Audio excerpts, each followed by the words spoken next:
Så er vi nået til kartoffelforsøget.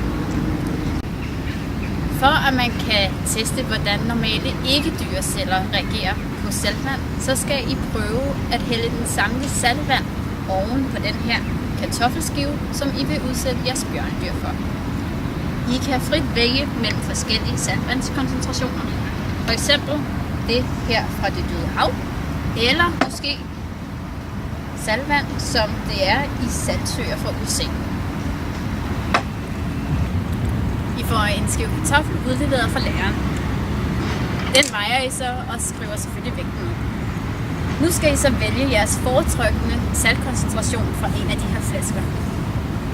Jeg vil gerne arbejde med saltvand, der svarer til det, der findes i det døde hav.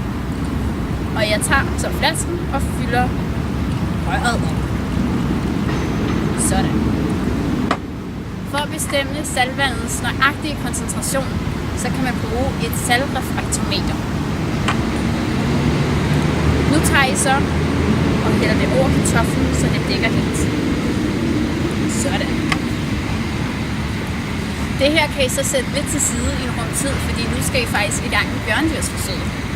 Der kommer en pause senere, og det er så her, at I kan komme tilbage til kartoffelskiven, hvor I så vejer den igen, og skriver vægten ned igen selvfølgelig. Og det er også vigtigt, at I mærker, om der ligesom er sket noget med kartoflens tekstur. Sæt i gang.